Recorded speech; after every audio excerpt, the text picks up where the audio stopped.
But hey, welcome everybody. This is day two. This is the morning session. Just like we were saying earlier, we're going to be putting all the resources in the day two folder. Yesterday's recordings from day one, both morning and afternoon, are located in that day one folder. Eventually, towards the end of training, you'll probably start downloading a lot of these resources so that you can kind of take this all back with you and use what you want as you start your new school year this fall. As a reminder, nothing's ever wasted in Capstone. Continue to trust the process. We're focusing on the problem, especially today when we start looking at your possible problem ideas. And always, we're not thinking about solutions. There's an actual element, there's a step, a design process step in element D, where we actually start coming up with possible solutions. So it's really hard to do that, and especially for our students to just focus on the problem. Because if you start to solutionize, then the whole design process is not going to work out and you kind of get all tangled up. So again, just trust the process and allow the design process to lead you to the solution. What we have going on today, we're going to start off this morning. We're going to be talking about time management. That's very important, especially with our students, and some different techniques you can utilize time management with your capstone students. Then we're going to start the conversation about team norms. How do teams function? We're going to take a look at, what this looks like for high school students and different techniques that we've done to get students working together, with each other. So we do an activity where students brainstorm team norms. We have some template files and some resources to help you all out with that. Then we're going to talk a little bit about forming teams. After we form some teams, we'll take a little break in the morning, a 10-minute break. And when we come back, we're going to look at the different problems that we all identified for this 2-week summer training. And we're going to be kind of branching off into different theme areas. We're going to be looking at the themes and giving an opportunity to kind of choose a themed problem area that you want to work. So that's going to be our morning session. And then in the afternoon, it's going to start being less of Scott and I talking. It's going to be more of you and your brand new teams working on some team deliverables. So that's going to be today's agenda. Again, Scott and I, it's going to be a lot of us talking kind of in the morning. And then as this class progresses, it's going to be less of Scott and I and more of you all working. And regarding those E3 block submissions and team time, the reason why we're kind of helping you with the pacing there is just because sometimes it could be overwhelming because you'll be doing a lot of stuff together with the team.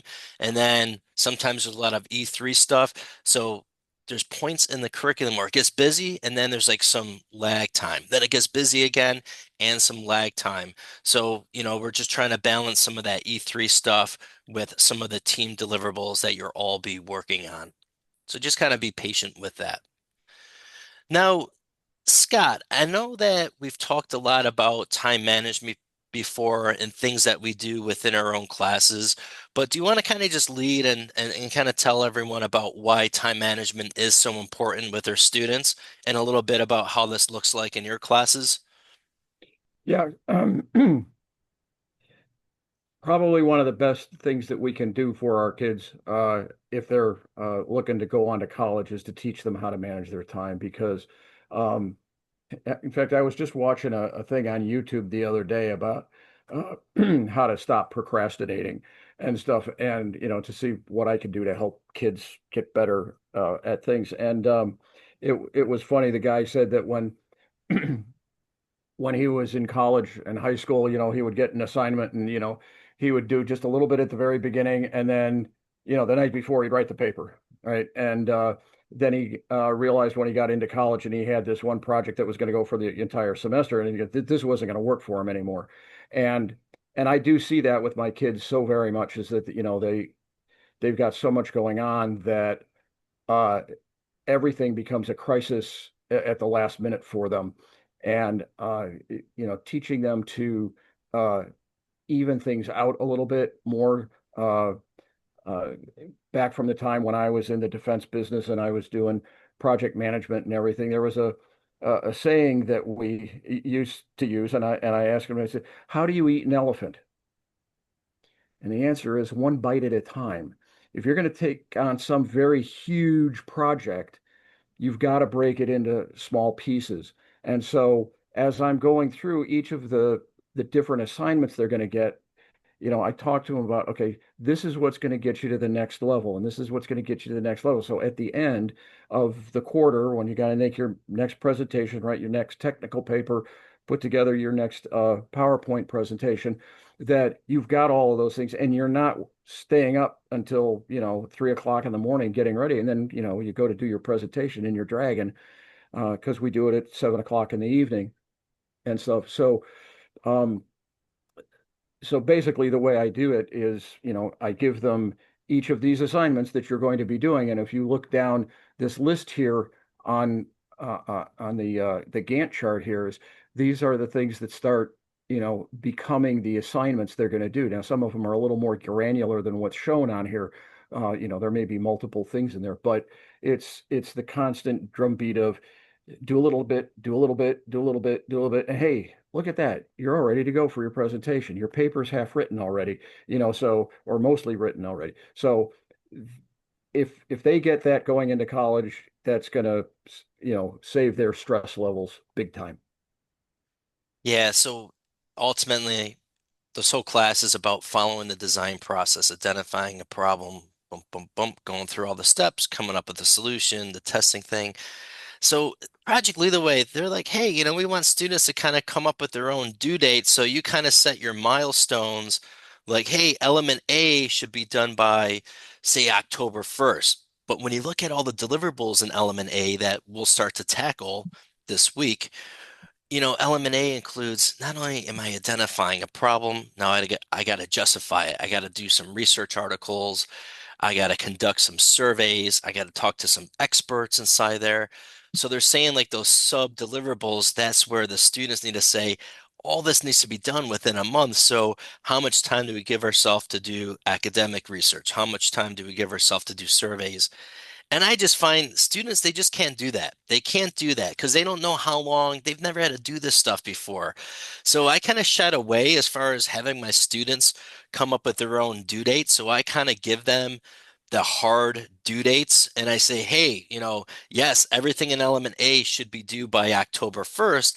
However, we're going to spend the first 2 weeks doing all of the academic research. We're going to spend the following week getting surveys out. The next week, we're going to reach out to experts. The last week, we're going to chart out all the data, and that's going to help us justify our problem and rewrite our well-defined problem statement. So I kind of stopped having students come up with their own Gantt charts, and there's all these software programs that students would used to use, like Microsoft Project or Excel. But I'm finding that students, they don't know Excel like they used to. They don't know Microsoft Project. Some people, they said, hey, if they're in my capstone class, they already know Microsoft Project. However, you could be spending like a week or two on having them use these software programs to make these timelines. So again, if they know some type of software program like Microsoft Project and you want students to kind of track where they've been over a length of time, Microsoft Project is a great way. There's even a lot of good tutorials called creating Gantt charts. If you just YouTube get Gantt charts using Excel, there's a lot of little step-by-step videos out there. Scott even brought up some good free resources as well, and we can add those inside our little resources area inside there.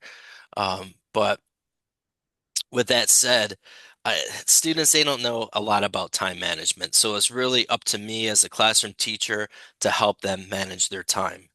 And Scott, you had some great resources on there. Yeah, the one that I have found that I haven't had much of a chance to play with too much is called Libre Project.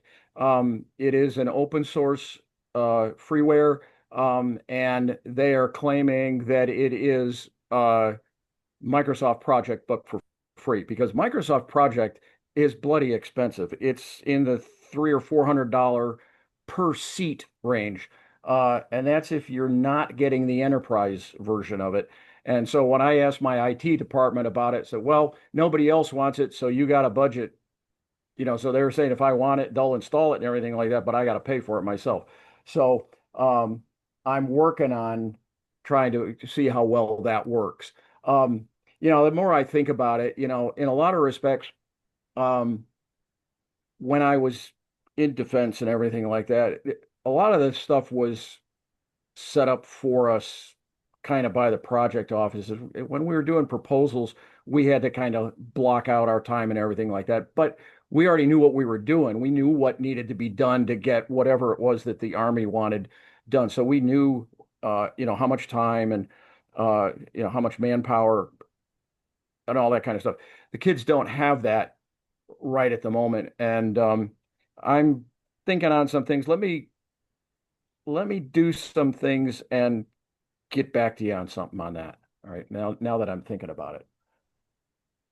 Now, some of us are they're teaching this as a full year class where students are going to meet every single day for, say, 42 minutes. That's what I have going on.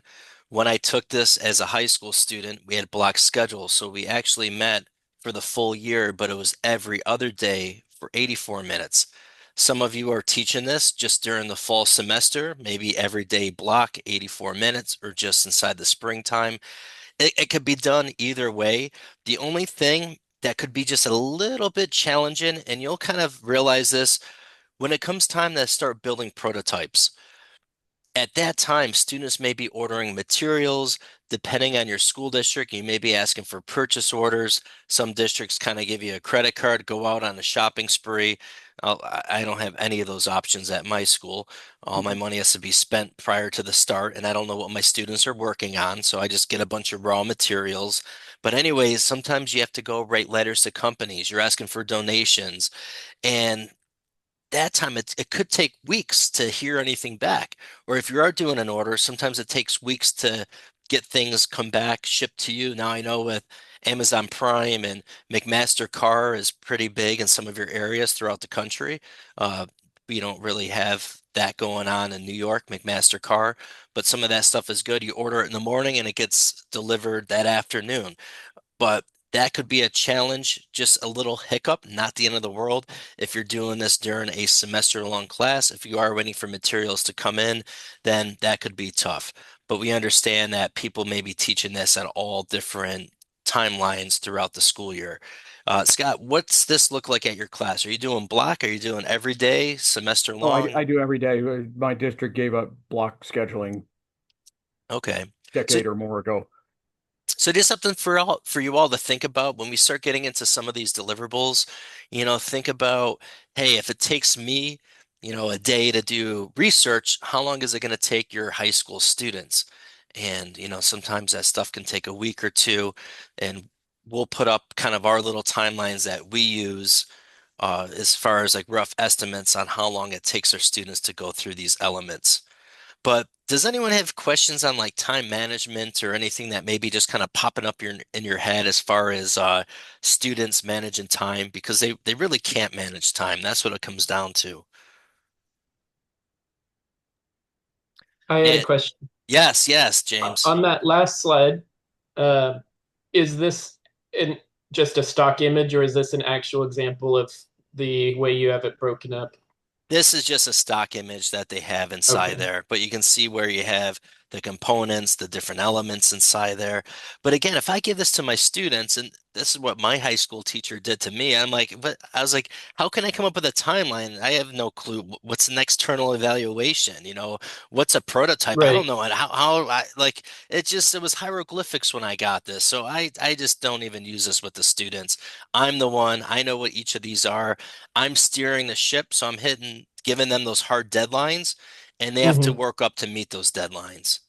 Yeah, I mean, the way that I think I would like to use it is that this is posted, they all can see it. I'm the one who's going to be the project manager with the bat, like Scott said, that's going to basically tell them, okay, at the end of next week, we're going to be here at the end of, so I'm not going to give them way ahead of time. They can see it on this document.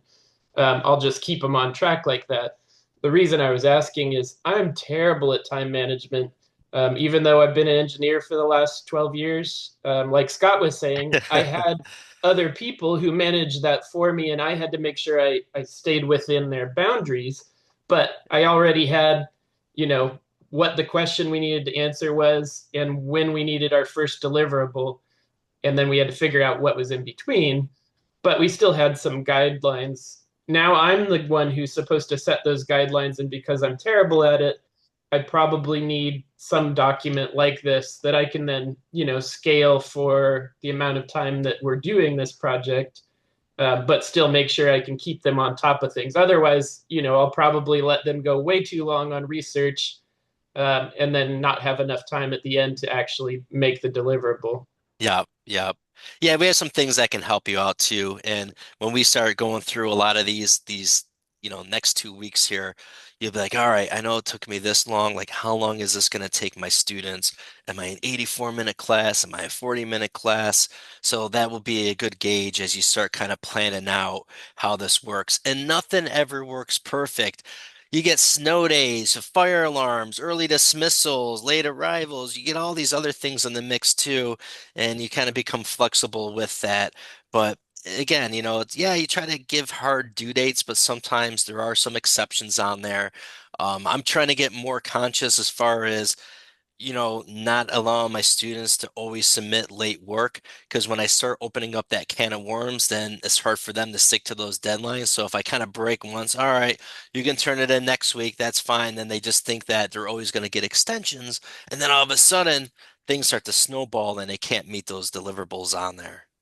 Yeah, along those lines, for a number of years, like I said, I run this like an engineering shop, and I have my policy documents, and one of them is uh, the grading policy, which included 5 points off per day you were late. And Unfortunately, I had in there a couple of line items that some of the things that would trigger points off was also, behavior in the classroom. And my new principal, who I love dearly, he's a great guy. He looked at it and he said, you really can't be doing behavior stuff for pedagogical stuff. You can't take points off for pedagogical stuff for behavior. If it's behavior is behavior, deal with the principles that deal with behavior and stuff like that. So I had to go through and start rewriting the thing, and I never got it done for last year because this happened just before the kids came. And all last year was just a disaster because they would turn things in because they knew they had no consequences, or especially the ones who had been with me for a while. So, um, but I explained to him, I said, look, when you're out in the real world, there's no, hey, the dog ate my project, or sorry, I was out too late partying last night. I couldn't get, no, that does not cut it. Not if you want to, hope to get a raise or a promotion or even to keep your job. So that's why to me, having penalty points for being late is a legitimate pedagogical option there because you are teaching them that there are consequences to not meeting deadlines.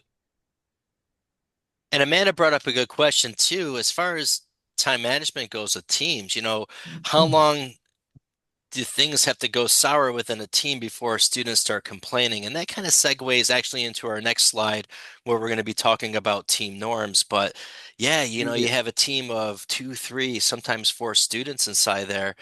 And you get that one student that starts slacking. Well, yes, it's a team-based class, but that individual student is going to be doing their own deliverables for the team. So yeah, they're going to be suffering for their grade. They can't just write off the coattails of the team members. But yeah, if they're supposed to be doing, for example, research, every team member is going to be looking at research articles. Every team member is going to be typing up the research article summary sheets, critiquing articles. Well, those other team members, they're going to be turning in their articles. However, you have that one slacker that hasn't done any of the articles. Yeah, they're going to get a zero on that portion of doing the research articles where everyone else will get full credit.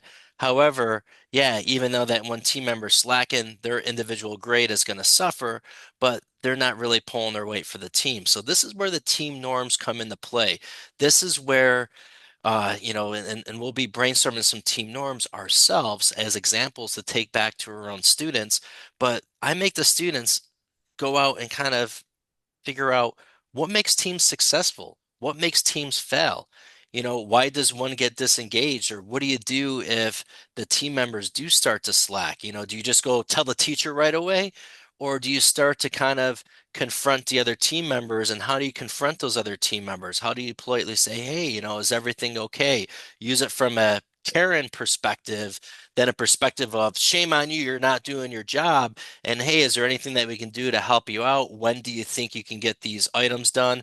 So once when they go down those avenues, and if there's no improvement, then they come to me. We sit down together as a team and we look at the team norm document, the document that everyone agreed upon, that everybody signed off on. And we just kind of chat like, where do you think people are, not keeping up their own weight? And then if there's no improvement, then I'll work and talk with that student and then, get the parent involved, guidance involved with that. But that is a really good question. And that happens time to time within these group type classes, or even attendance is an issue too, where all of a sudden the seniors, again, I love them, but I hate them at the same time too. They get the senioritis. All of a sudden, they have these college visits, or they're doing work for other classes within your capstone time. So again, I'm always trying to keep them on time. And I tell them, I don't want to hear at the end, I did not have enough time because I know on this date, you're doing work for the robotics club. On this date, you're doing your calculus homework. So I take little notes of that, and not saying I'm going to, shove it back in their face after, but that's what they're getting out of this class that they're not getting in other classes. I want them to see challenges of working with other team members, because in college or in the real world, they're going to have to work and rely on other people. So these are the soft skills that they're getting out of your capstone class. And that's why I always like to see students working in teams. And some people are like, oh, when I do capstone, I want students to work by themselves. Well, okay, maybe that could work. It's going to be a big challenge, but they're missing out on all this team norm fun stuff and learning about the challenges and how they interact with each other. And Scott, I mean, I know we talked about this before as far as students working together as teams. I mean, you've probably seen it a lot in your class too. Yeah, it's one of the things that I've carried into teaching, for the past dozen years. Um, I remembered when my daughter was going through school, and that she would have team projects to do, not anything lengthy like this, but still, a couple of weeks maybe for English or history or, a push. Um, and she would complain a lot about the fact that um, she and one other student would be doing all the work, and the other two kids would just kind of, ride the coattails, and uh, they'd all get the same grade. And I brought that into the classroom. And so, like, one of the things I do is, I have them write a technical report at the end of each quarter.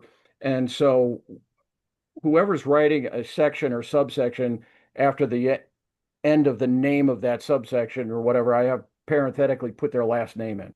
So I know who wrote what. And if it was a collaboration, then it's, Smith/Jones kind of a thing. Um, and then I tell them is when the due date comes, and they're supposed to be sharing this document so they can all collaborate on it, because that's what we can do now. Um, that if it comes to the due date and Smith has not written their section of it and it's blank, I tell Jones and everybody else, turn it in, because we use Google Classroom. So they each turn in their own copy of it. And when I get it and I see that Smith has finished everything, there's this big blank where Jones didn't. Well, now I know who didn't do their work on time. And so now I can address that with that student directly as well. And they're the ones who are getting the 5 points per day off for not turning it in. And that's what students who are new to my classrooms really worry about is that, hey, if this is a team project and so and so doesn't get it done and we're late turning it in, I said, no, no, no. I figured that out. You turn in what you've done and you'll be good. They turn it in late, they pay for it. And that's that.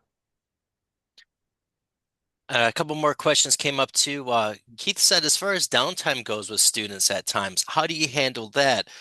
I always try to show my students what the next element is, what the next step is in the design process.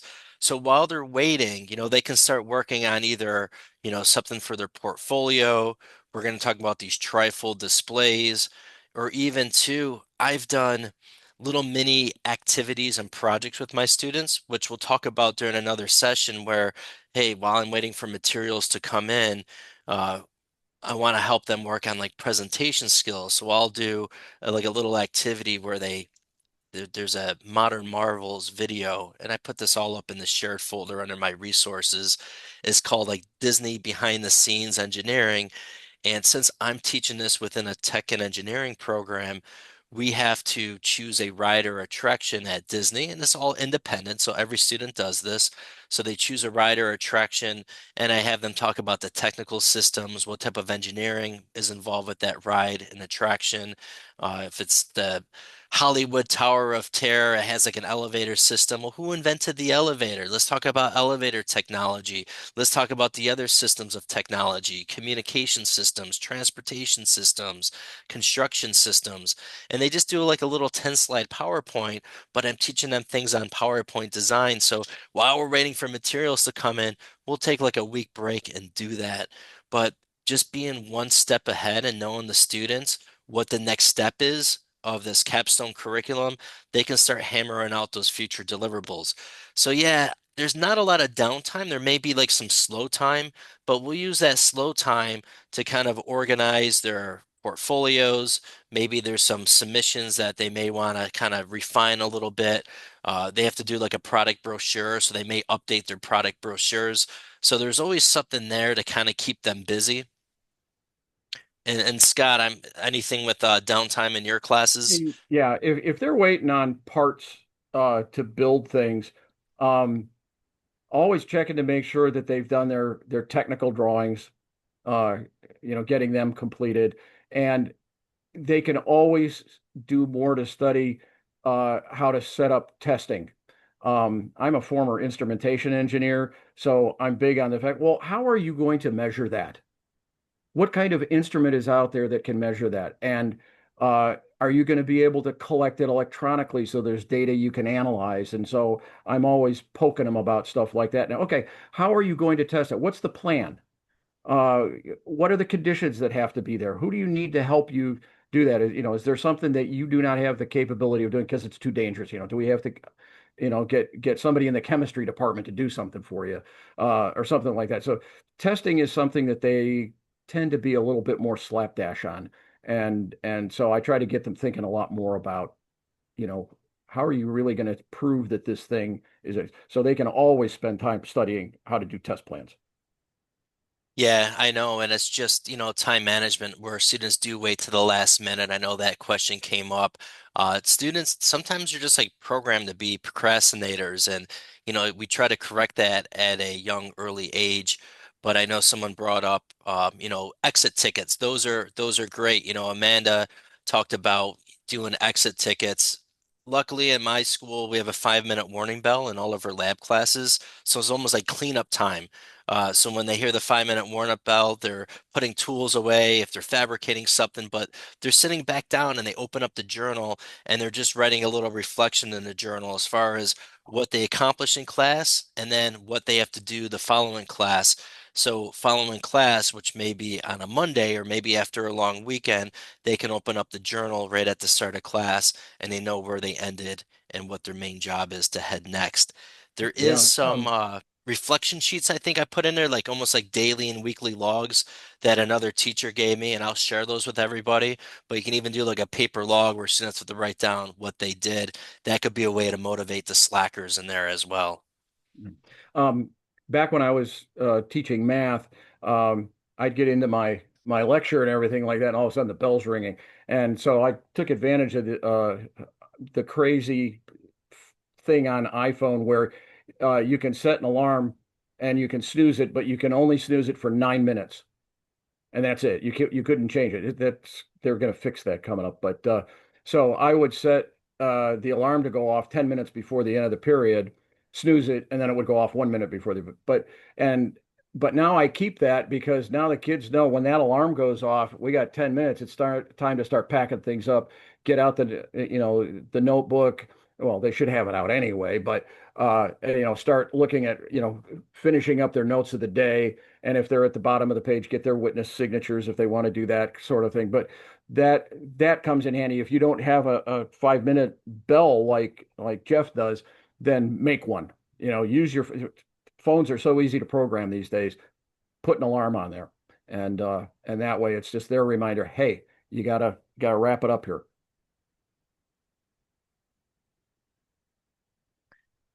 And we talked about the rule of thirds here, and you're going to see this pop up a lot in the curriculum. But, these here are the main deliverables. So if you are doing a full year class, a semester-based class, you kind of break these up into thirds, and these kind of go right along with, each of those elements within the capstone type class. So, right now we're just in the problem selection phase, which is right here at the beginning. But later on this afternoon, we're going to start honing in on a particular topic. When we get in teams, we're going to start getting into the background, justification, and start going through and developing a well-defined problem statement. So that's all the stuff that my students do right at the beginning. But this is fun. This is where, the team norms come into play. They've never had, and we talked about this yesterday, they've never had to work together in teams before. And there is some, great PowerPoints. If you want to look at some of these PowerPoints, you'll have some time on your own, but there is a good PowerPoint on working together as a team. And there's some self-inventory things too that Scott does that he's going to share with us. But I do show them this PowerPoint presentation. What is a team? What makes teams function? Where do you think teams go right? Where do you think teams go wrong?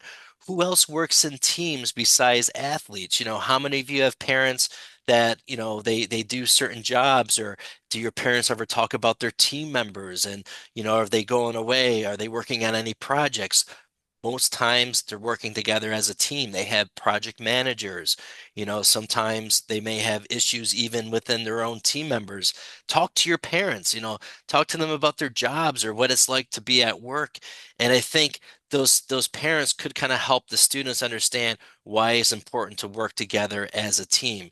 But, it's really important to understand that, hey, there's a lot of responsibilities that go into teamwork, but some of the basics is being together, being on time, learning and understanding what each other's backgrounds are, what your skills are, your strengths and weaknesses. And I know Scott does a good activity with that, but that's going to help them develop some team norms.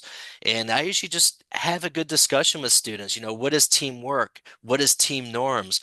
Let's go out online and let's just see some examples of team norms. So I spent a whole day just having a conversation, having them do a little research as far as what team norms are, and then I give them an activity that they do within their engineering journal as far as just brainstorming some basic team norms that they research, and eventually they're going to take that out within their team. Scott, and you talked a lot about this inventory that you do within your class. Yeah, I asked them to sit down and reflect on themselves a little bit. What are their strengths? And they don't have a problem figuring those out. But more importantly, what are your weaknesses?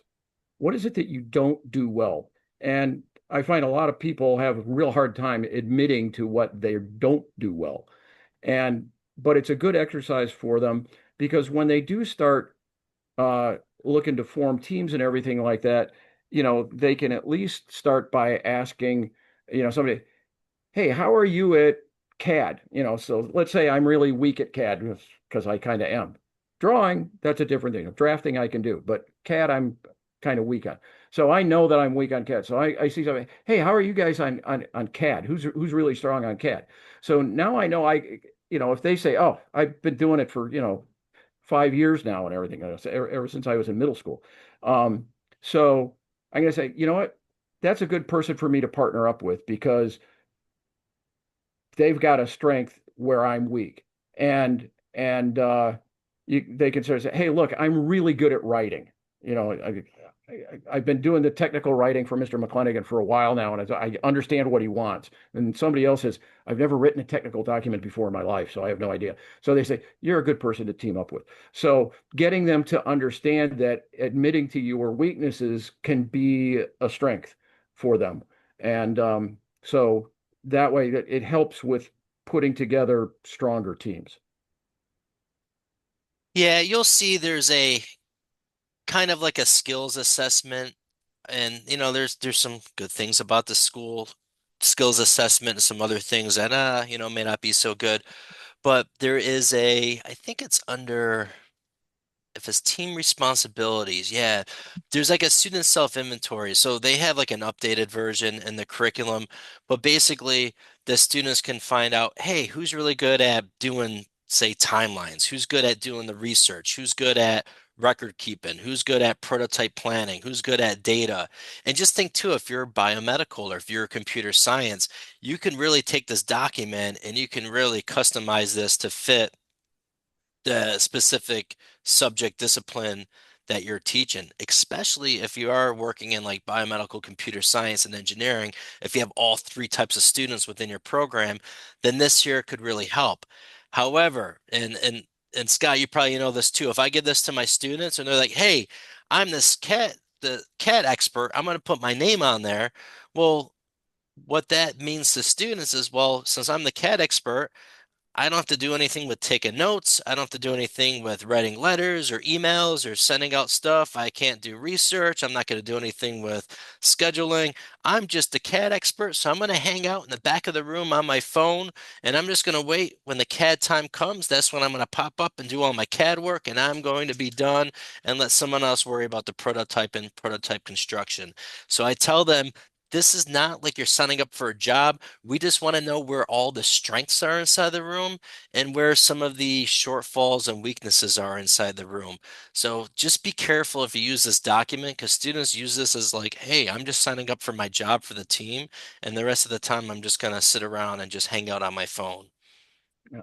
Yeah, and I'm kind of the same way. I make sure that they understand that if you're this primary person here, uh, that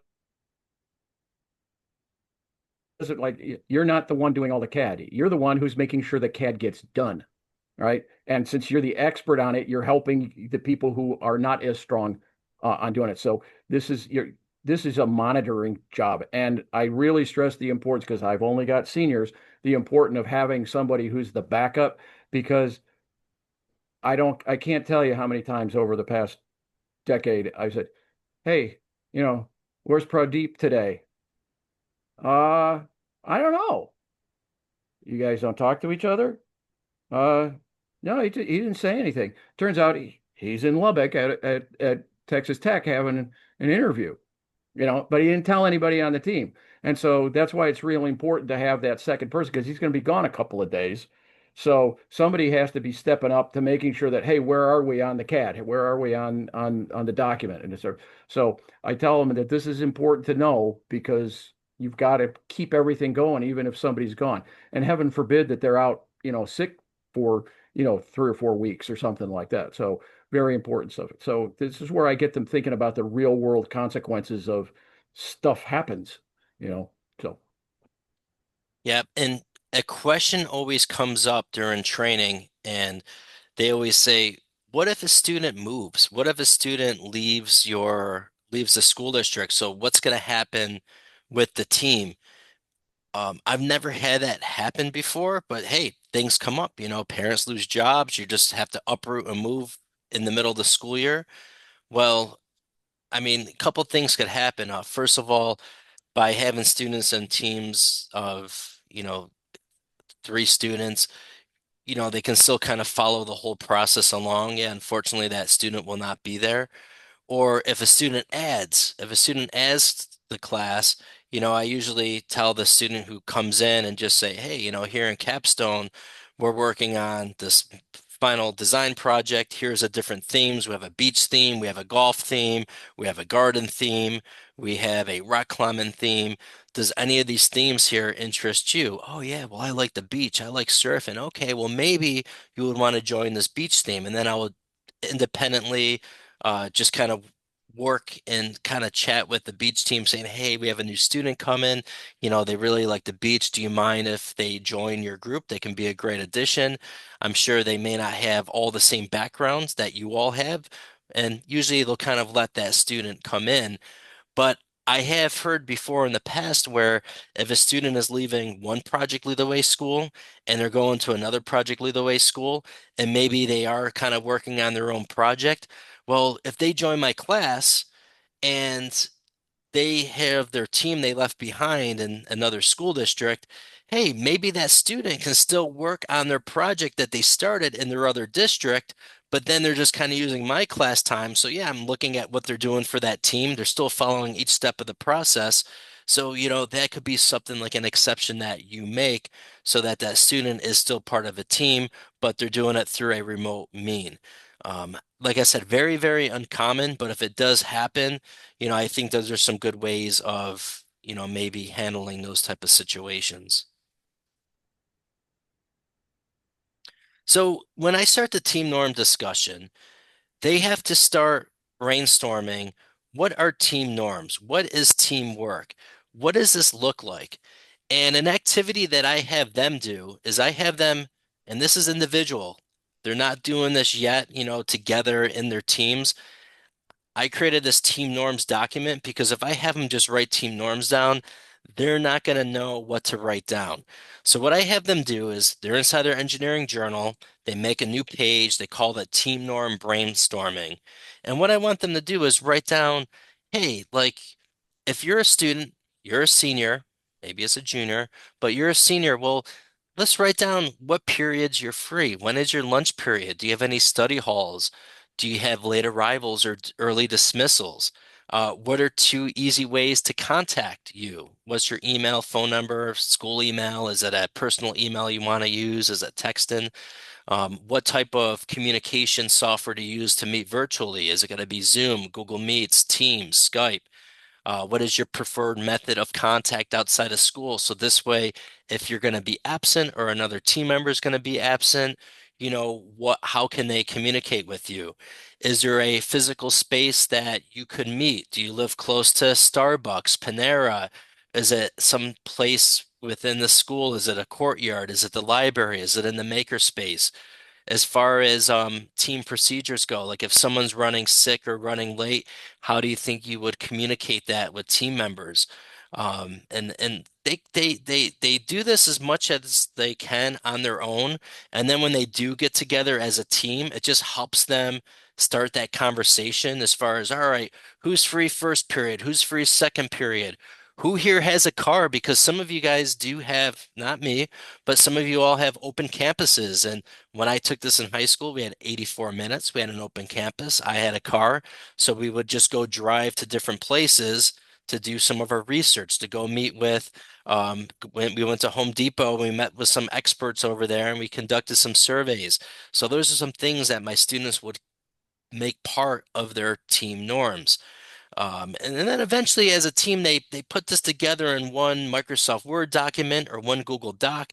They make it look all nice, pretty, and fancy, and it becomes a contract. They type it out, they sit down with me, they sign it, I sign off on it, but it's going to encompass how the team meets outside of class. Is there any virtual meeting information inside there? Preferred method of contact, things like who's in charge of organizing the files.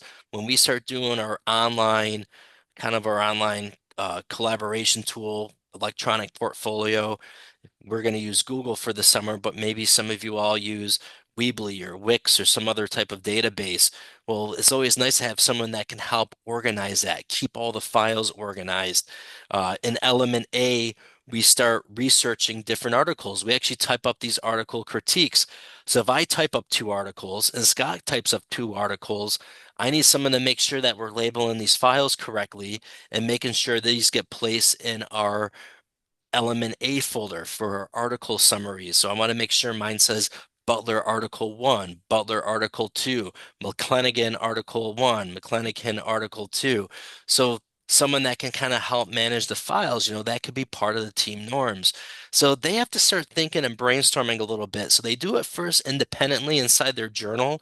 So this way, when they get together as a team, they can start having those conversations and start forming their master team team norm outline that they sign off on, I sign off on. So when you have that kid that's slacking or that student that, hey, they're trying to work with them and the student's coming in late or they're not showing up or he's missing an action, this is where I start. Hey, not for nothing all, but you all agreed on this list of team norms and guidelines here.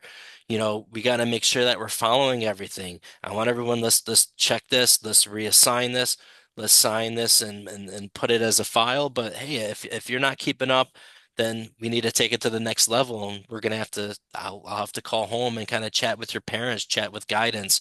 But it always comes down to revisiting team norms. I always revisit these every single quarter. We pull them out. I make them do little reflections. How is the team working within these team norms? How are you working within your team norms? How could you be better at following these team norms? So I use this as a reflection piece within my students. You can revisit it every 5 weeks, every quarter, but I find revisiting this is important because it does keep the team on task. And Scott, anything you want to share with team norms? Yeah, some of those sorts of things I handle again by company policy, and so I'm doing something here that I'm going to put in the chat. So one of them is this file naming standard. And it gives me an opportunity, and this is for all the engineering classes, it gives me an opportunity to talk about um, configuration management as something that's important to be done. So I just put this in chat. So I start out with CAP for capstone or IED or AE or DE or whatever the class is, then an underscore, and then what period are you talking about? Because for the POE class, which we call engineering science, I usually get 4 sections of that, 2 sections of DE. I think I'm going to get 2 sections of AE. So I got to have a period so I know where it is. Next is the assignment number. So for us, it's component, element, and assignment. So uh, 1A3 kind of a thing. Then either their last name if it's an individual thing, or their team name if it's a team submission, underscore, and then some sort of descriptor as to what it is, technical report or Bob's research paper or whatever. And then if they need it, a version number. And so we talk about what's important about configuration management in companies, and you think, well, why is it, Windows 10 or Windows 11 or Windows 12 or whatever, or why are you getting, I don't know, Donkey Kong V 3.7, right? Or something like that.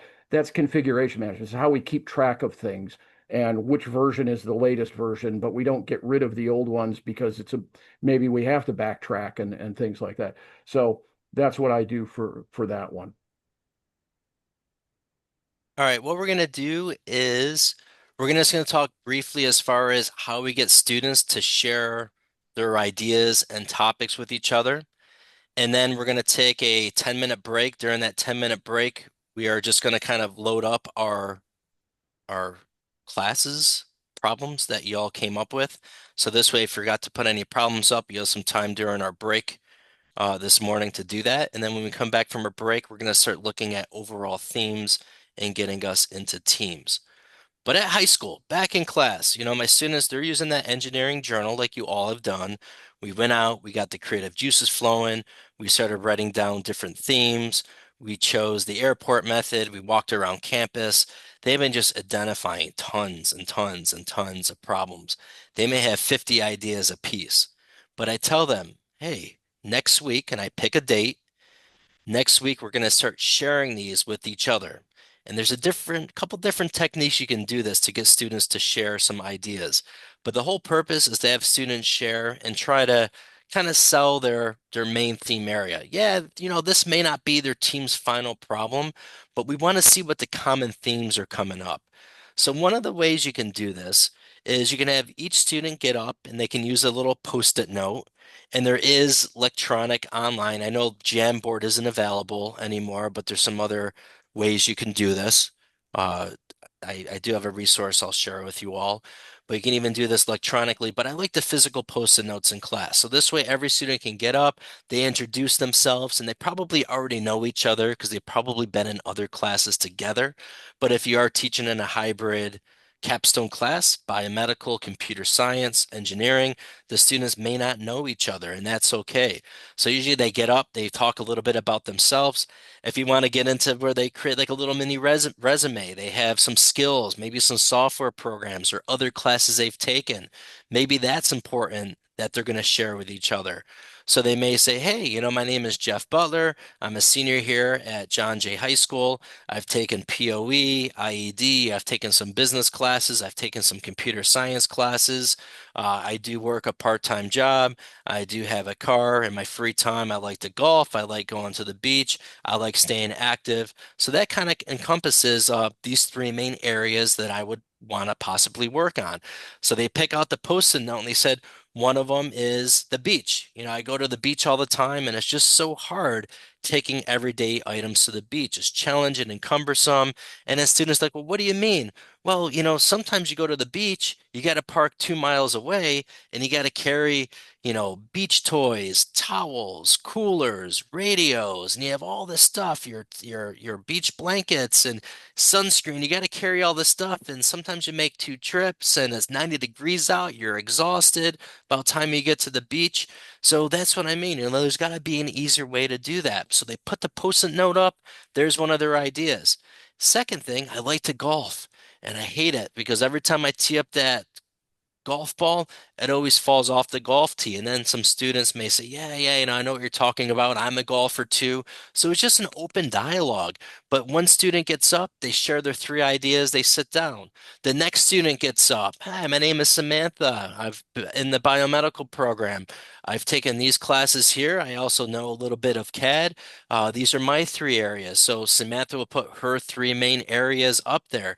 And again, if I'm in biomedical, I don't have to do something necessarily biomedical related. However, whatever I choose, you're going to see where the application of STEM comes into play, where the science, the tech, the engineering, the math, the computer science will come into play as they start going through the process. Sometimes this could take 2 days, but I make every student get up and they present their top three ideas, and we have all these post-it notes all over the board. But what I'm doing as I'm facilitating this, I'm starting to move these post-it notes. Or like, hey, I kind of seen like a couple ideas with like beach related. I'm gonna kind of cluster those post-it notes together. And I'm seeing a lot of topics come up revolving around exercise, working out, exercise science, um, fitness. So I'm going to maybe kind of group all those post-it notes together. So I'm kind of behind the scenes. As the students are out talking, I'm jotting down and I'm starting to move these post-its around to kind of see what these common theme areas are. And eventually, that's going to help students get into these team areas. And I know Scott's going to share with us what he does, but I've seen things like almost like a speed dating where students get up, they talk with each other, they interact a little bit. The only problem when I try to do that, just because how kids are these days, sometimes they may be a little socially awkward doing this. I was like, all right, everyone, get up, stand up, and then they're just still kind of sitting down. So I like this post-it method because it forces each student to get up, gets them out of their comfort zone, and yes, throughout the class, they'll do a lot of public speaking. So this is kind of their first step of them maybe getting up and just kind of having that 2 to 3 minute dialogue with the class, presenting their main topics and ideas. But Scott, what's working good for you all in Texas in your class? Yeah, so uh, it kind of goes to the what we were doing with trying to figure out, what are my three loves or whatever. So, like I said, I have them use the post-it note poster paper, and they write it on there with big markers and everything. These are my three loves, and here are three problems I see within that would be great to fix in those things. And so I have them stand up in front of the class, and it's one of their first times at public speaking. And uh, I'll always film it when they're talking for two reasons. One, so they can see themselves, but also that way. I can go back and review it later, so I can actually pay attention to what they're doing and what they're saying and what they're talking about. And if the other students aren't asking any questions, I might prompt a question and stuff, and then I can use the video to go back and score how well they did and kind of give them some feedback on it. But so I let them just say what it is, and then I find that my, since I haven't had any of the kids from uh, health science come up to the class yet. Um, most of my kids, there a lot of them are in the International Baccalaureate program. They've been with each other since they were freshmen. They know each other already, and sometimes I get the feeling they already know what team they're going to be on. I try to discourage that a little bit, but then I kind of let them figure out because it's going to be one of those things where you better pick somebody, that's not just your buddy, but somebody who is going to be able to help you because it is not going to go well for you if you pick a bunch of people who can't do work or can't work together, even though you can cut up and joke around all the time. And so that's basically the way, along with these are my strengths and weaknesses kind of a thing. So, but I kind of like the sticky notes thing. And again, the goal isn't to, all right, we're going to come up with the team problem. It's just identifying common themes as a way for you to kind of group students who have the same interest, to have the same passion. So they're going to be rattling off. Even we're going to see this here when we come back from our break here in a couple minutes. But when we come back from our break, we're going to see a whole bunch of problem statements, just little statements on there. They're not well defined yet. They will get there. They'll take time as we start researching them. But for my students, when they're just kind of, blurting out ideas, the whole purpose behind that is just to see where the passions are within the class. Because when they get together in their theme team, the golf theme, the beach theme, the organization theme, the rock climbing theme, whatever the theme area is, they're going to go through another iteration, and we're going to be doing that too. But they're going to start listing more problems within that same theme area. So when I have the beach theme together, the beach team, those 3 or 4 students that are in that beach theme team, they're individually going to just research a bunch of problems related to beaches and the beach going experience, or maybe swimming in the ocean. So they're going to come back together and they're going to see a bunch of problems within their main theme area. Then from there, they start honing in on, all right, what's worth working on for the rest of the 9 months in class? And for us, what's worth working on for the next 2 weeks within our class? But this could be something that's fun. Back in summer face-to-face training, me and the instructor, Scott, maybe Dale did the same thing. We would just leave the room. So everyone would get up, talk to their ideas, and we would leave and we'll say, look, you have 30 minutes to just sit down and kind of hack it amongst yourselves. But when I come back, we want to see everyone sitting together in the STEAM team area. You can even do that too within your school. And I mean, you can't leave them unsupervised, but you can say, hey, now that everyone went up and presented their top 3 ideas, now I'm going to leave the room, but I'm really going to be in the storeroom doing some organization. But when I come back at the end of class, I want to see you all kind of sitting together within some theme areas.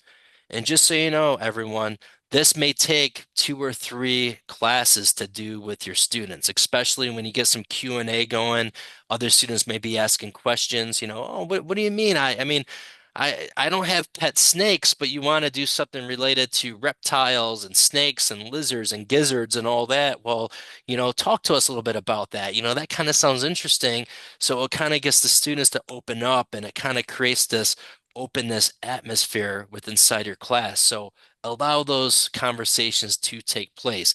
Even if it takes more than a class period, if it spills onto the next day, this is so, so important because these team members, you want them to be excited and passionate about, like Scott says, sometimes they're buddy buddy with other students, but again, you want them to ultimately get together in a team based off of their interests, not because their best friend is in there. Does it happen? Sure, it does. These are kids, but we try to deter them from doing that.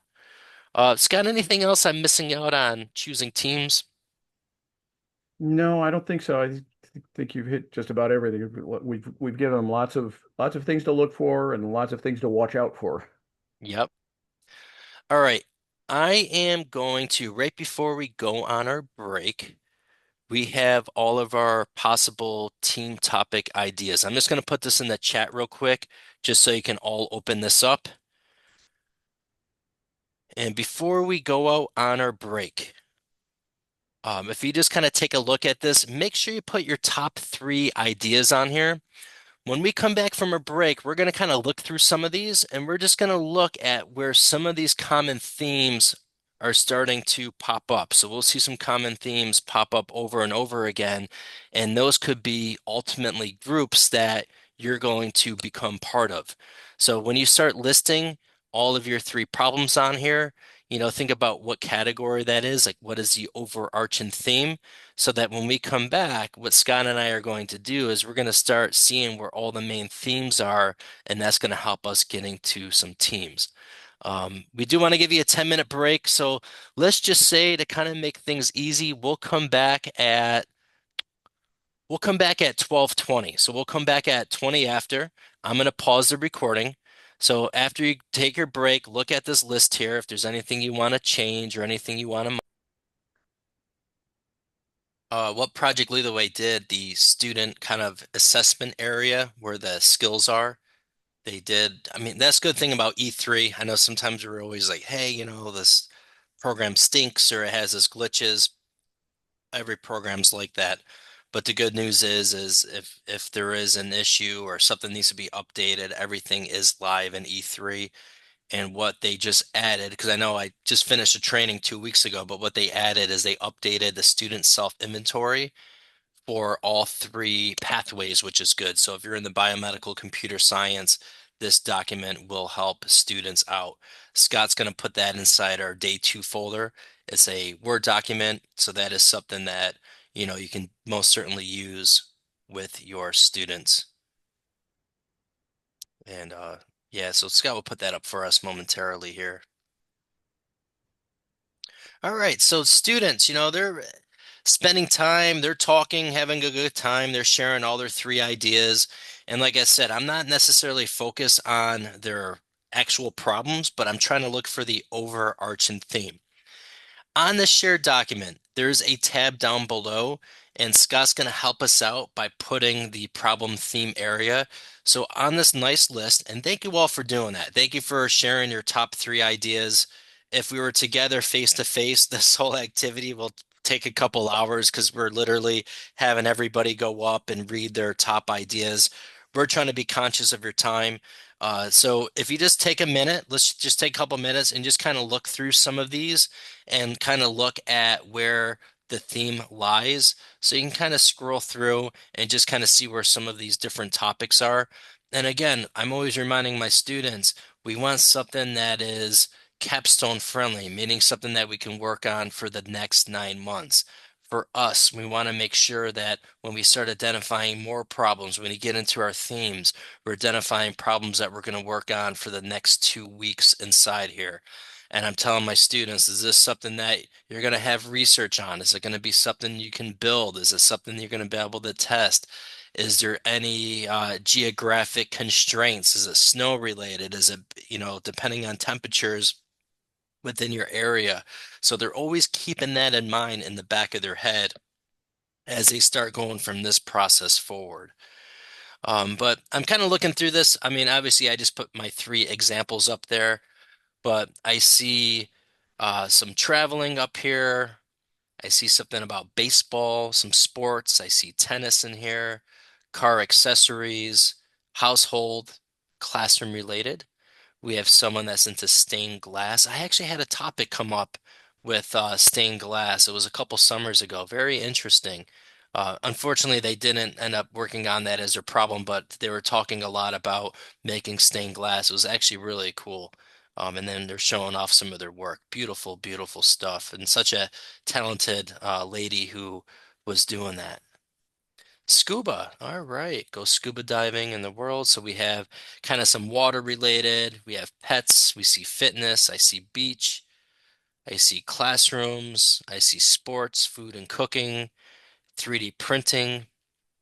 I see more cooking, board games, fitness, household, food, medical with cutting pills, music related, household related, craft and hobby, household. Scott, I see a lot of households. I think that's going to be one of our theme areas, would be household. Yep. Beach, household, beach, music, wellness, household, beach, traveling, garden, fashion. I see beach coming up a lot, so that could be another theme area. So what Hmm. Scott's doing is he is putting some of our themes right up here. Let me refresh this here. Uh, Scott, are you on this document here? Yes, I am. Okay, because I am. I'm not seeing that updating here.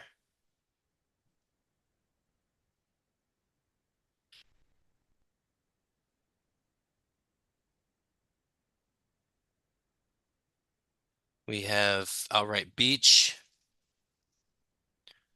household.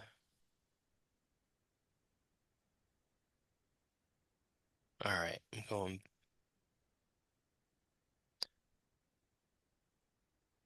I see classroom. I see some travel, landscaping, gardening.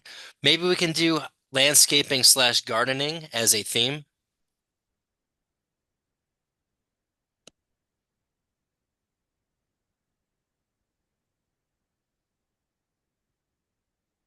So I have a beach theme, I have a household theme that I see, landscaping, gardening.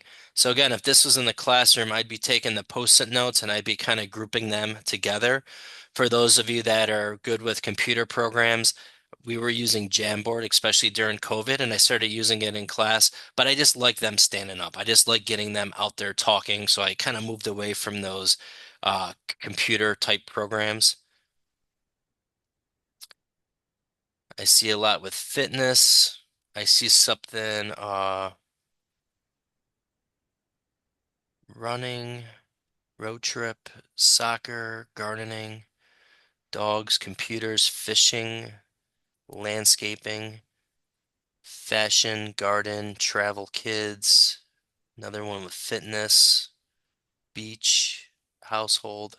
And household may end up being two categories. So sometimes I may have, 8 students sign up for household.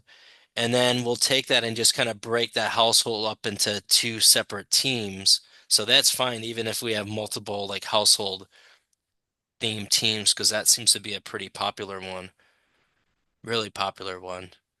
Driving in cars. Anyone see any themes coming up here? I'm kind of semi-blind. Household. So far, I see beach, household. I see fitness come up a lot too, like fitness and running on there. So that could be a theme team. So we'll put fitness on there. Sports and kids,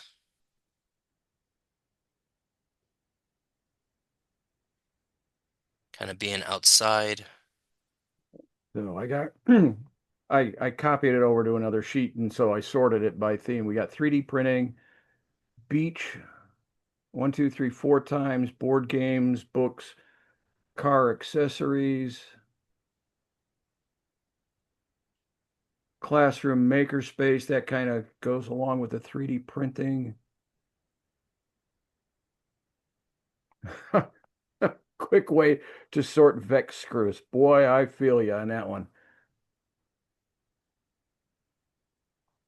Because You I'm one know, of those people who understand that OCD is properly spelled CDO because you put it in order. And so, yeah, I keep counting out those things. Uh, so I see beach, household, landscaping, gardening, fitness, classroom 3D printing. And anyone else, feel free to, put in the chat if you see a theme that's coming up a lot or maybe you think would be a good theme. We always have one that's kind of called outdoors too, because outdoors can encompass, it could encompass fishing, it could encompass kayaking, it could encompass things like rock climbing, hiking. I'm trying to see if I see that as a common theme here. I see coffee, my favorite, gardening, landscaping. I think we have gardening, landscape in here. Computers, fishing, household, road trip. By looking right now, by looking at what we have, I have the following themes. I have beach, I have household, I have landscaping, I have fitness, I have kind of like classroom, lab, 3D printing inside there. Is there any themes that you all see overlooked right now that you think we can add? I see the chat. Yeah, food and cooking. Okay, we can do that one. Yep. We always get like a cooking one every summer or like a grilling one. That's a good one. And like I said, household, that could be a long list that would get kind of split up into two teams. Now, this is the fun part. This is where, wait another minute here. Okay, yep, travel could be one. I had a travel team last session. The travel team, their problem was suitcases, wheels popping off, suitcases breaking, them being mishandled. Lots and lots of issues going on with traveling in suitcases. But anyways, travel is a broad topic, so there can be so many things with travel.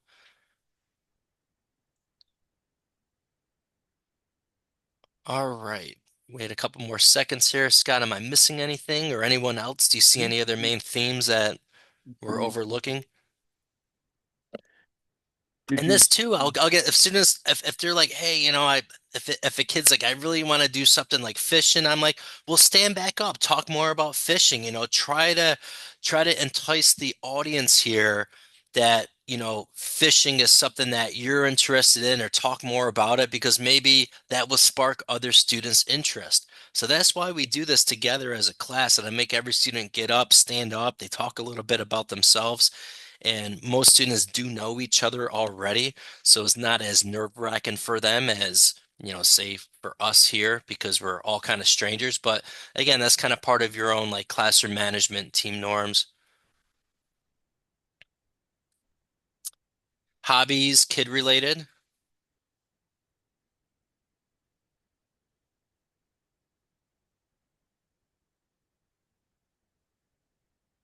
All right.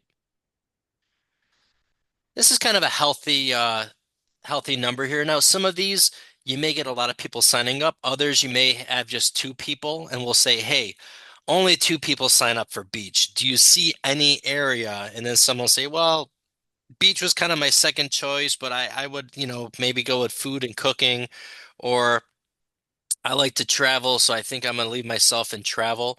So right now, we're gonna just take a minute. If everyone, again, we're on our master sheet here. If you go to that little tab that says theme teams, put your name by, we'll start with your two top choices. So if it's your second choice, you can put like a number two in parentheses next to it.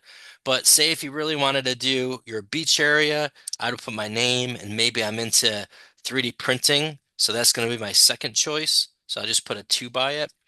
So let's go through. Is there any of these theme areas? Keep in mind, we're not working on this for 9 months like our high school students. This is just something that we're going to work on for the next 2 weeks, not even the next 2 weeks. But kind of go through any of these kind of spark your interest. And I'll get rid of my name here so I don't mess anybody up. So we have some beach, we have some household, we have landscaping and gardening.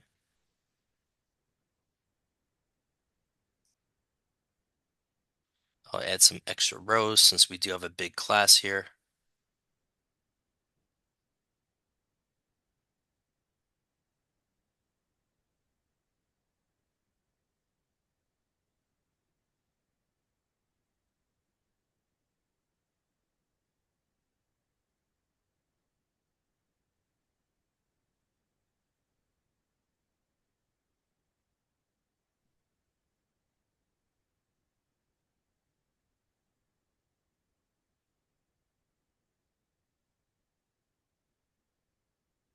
We're doing really good on time, everybody. So I do want to put that out there.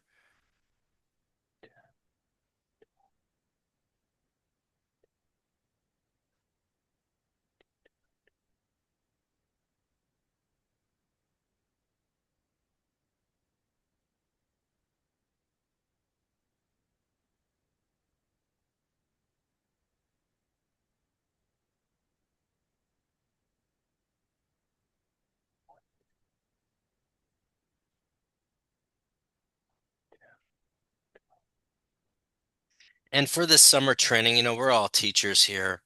We're not like high school kids where, we're not going to be submitting work or slacking off, but you know how high school students could be. But I think, and Scott, correct me. I think teams of four are good for this. I think no more than four. It's kind of what we're shooting at here. Yeah, I would concur with that.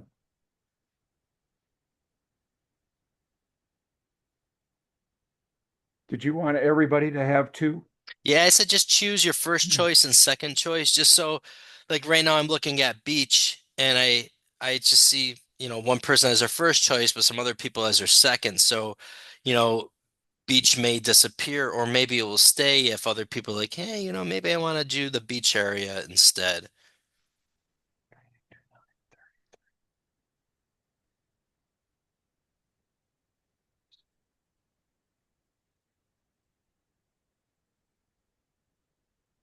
So I see beach and household as a lot of people's second choice. So that's something we'll just kind of skip for right now. I see landscaping and gardening. Keith, you have landscaping and gardening as your second choice. And Keith, your first choice is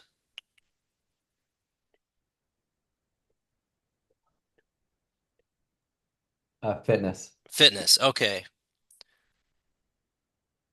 So fitness, we have Chris, Clifton, and Keith there. So that could be a team there, fitness of a team of three, or it could be four. So we'll keep fitness. So Keith, do you want to remove yourself from landscape and are you okay working on fitness? Perfect. Now landscaping and gardening, we have one, two, three, four, five, six, seven people inside there. It looks like a lot of people's first choice is landscaping and gardening. So what Two we can separate do, teams? what's that? Two separate teams? Yep, so we'll do landscape and gardening one, and then we can do landscape gardening two. Mm-hmm.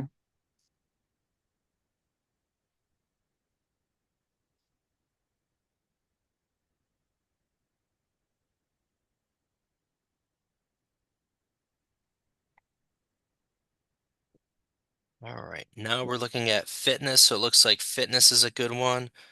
Jeff comes off. Lauren. Patricia, Braden, and Cheryl. I'm looking at where your first choices are. Patricia's classroom. Okay, so that one will go. So Patricia's okay if we move you out of fitness and into classroom. So if you want, you can delete yourself out of fitness and you can live with classroom lab 3D printing area. Very good. Braden, I see you as second choice fitness. Your first one is food and cooking. It looks like that one will go because there's a team of four in there. So Braden, we can remove you from fitness. And Cheryl's also inside there. Okay. Aaron, is your household your second or your first?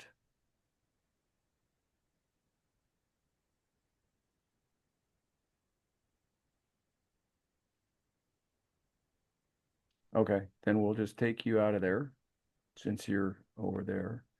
And then Eunice goes away. Ri- Clifton. I'm going to take Clifton Richard out of was classroom. fitness your first or your second?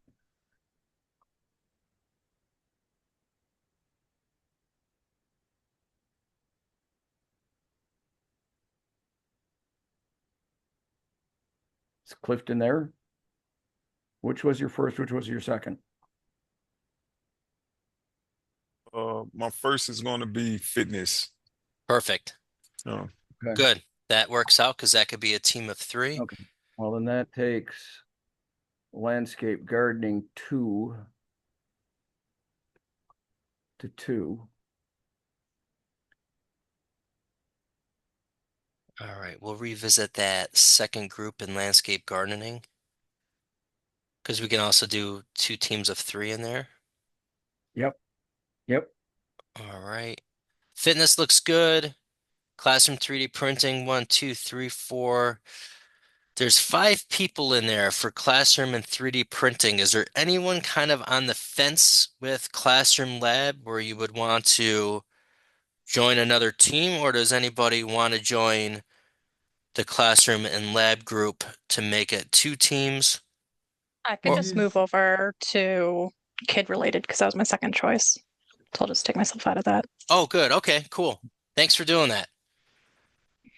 So this is the same thing we do with our students. We're up there, we're sitting down with them. You'll have a table with 12 students at it. Like, okay, I can see there's a big team for beach related over here. I have 12 students. All right, let's start kind of whittling this down a little bit.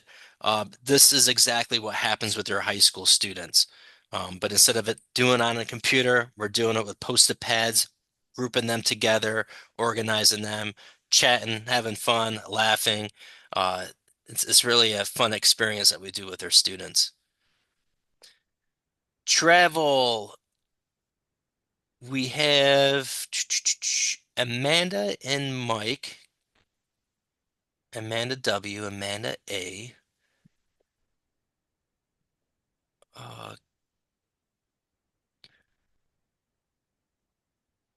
Now I see Amanda A and Jackie travel is your second choice, so that leaves Amanda W and Mike. Amanda, would you like to stay? Would you like to just work in kids, or do we want to try to get more people in the travel team? And Mike, the same thing, because I see Mike. What is Mike's second choice? Mike is in household, which kind of household may be disappearing. So if yep. that's the case, then what I'll do is try to get more people in travel. So now we have Amanda and Jackie as travel as their second choice. Would So you could Amanda take and Jackie take like to? Amanda A out of travel because she's already in Yeah, hobby. I can go to hobbies. Okay, so we'll Okay. get rid of that one. Yeah. Where is Jackie? Oh, Jackie's Jackie's in over in kid kids. related. Okay. I'm fine with staying in travel. Okay. Okay, all right. Take Jackie out of over there. And Michelle, I see hobbies is your second choice. Did Michelle get her first choice? And food and cooking? Yep. So we can keep Michelle in food and cooking. I'm fine with a team of four. Hobbies could be a team of three. Unless if you have a preference, Michelle, do you want to stay with hobbies or do you want to go to food and cooking or do you want to hobbies? I'll say with food and cooking. Perfect. So do you all kind of understand what we're doing here? We're kind of looking at, I don't want my high school students if they have um oh, good point. Jeff brought up a good point.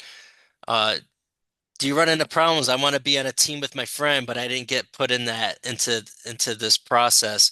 Yeah, because the students they want to always kind of work with their friends and everything else. So when we're doing our problem identification, they're doing it individually in their journal. So they kind of don't know what this outcome is going to be. So when each team is going up presenting their topic, they're writing their name on the post-it note. So I'm really trying to get them to work in a team that they're motivated and passionate about. But if they go, oh no, I really want to work with Jimmy here, and I'm like, well, are you really interested in Jimmy's reptile problem area? Or do you just really want to work with Jimmy? It's not like you're not going to see him in class all the time. Sometimes those things come up and they kind of state their case. And, if they have a good enough case, I'll let them work with their friend. But I also say, I don't want to see you guys screwing around. I know you both are on the lacrosse team together. I just don't want this class to be into some type of lacrosse meeting, utilizing class time. But yeah, sometimes that does come up. Scott, you ever have that too, where the students are like, "Oh, but I really want to be with Jimmy on this," and I even do like a little mini activity with them at the beginning of the year where I Mhm. allow them to work with whoever they want. So they work with their best friend and they realize, hey, their best friend is not really the best school partner to work with on a school project, but they're Yeah. great at hanging out playing video games with. So sometimes we have those adult conversations at the beginning of the year. So hopefully when it comes to this portion of your capstone class, they're choosing teams based off of what they're all truly passionate about. And most times, if they are friends, they have similar passions and hobbies, anyways, that just kind of naturally and organically they do end up working with each other. But you do get that from time to time.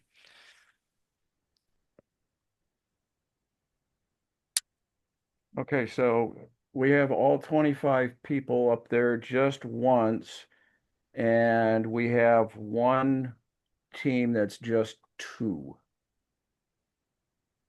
All right, the team that's just two. Let's look at that. You talking about Kid related. kid related? Okay, does anybody want to, if anybody's like in a big team, does anybody work in anything kid related? So Ashley, Patricia, Umit, Lejos, Cheryl H, Michelle, Richard Braden. I could switch to kid related. Who's that? Michelle. Oh, okay, Michelle. perfect. Thanks, Michelle. So from there to here. Okay. And then hobbies is at two. Oh, right, right. For hobbies, Fabio and Jared, is there another one of these areas that you could slide into? Fitness, travel, So cooking. I Yep. got taken off of hobbies, so I just added myself back in. I think Oh, I got deleted off the wrong one. Oh, oh, okay. okay. Okay. My apologies. No Thanks, worries. It's you, Scott. Amanda. Jeez. Well, I'm a neat freak. I was trying to clean everything up. So with Jackie and travel, can I get rid of that too? And Jackie's permanently in travel, is that true? Yeah, All yeah, right. that's true. So let's count again. 1, 2, 3, 4, 5, 6, 7, 8, 9, 10, 11, 12, 13, 14, 15, 16, 17, 18, 19, 20, 21, 22, 23, 24, 25. Okay. Awesome. All right. Okay. So I count 1, 2, 3, 4, 5, 6, 7, 8 teams. 8 teams total. All right. What we're going to do this afternoon when we come back from lunch, we're going to be meeting together within our team. So we're going to kind of give you some things to work on between our morning session and our afternoon session, some housekeeping things, some things that you'll be working inside your journal so that when we get together inside our teams, we'll have some direction and lots of teamwork time this afternoon. But this is what we would like you to do.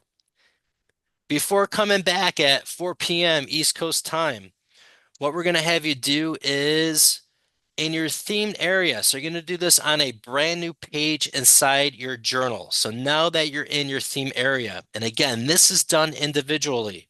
Our high school students, they kind of see what their main themed area is.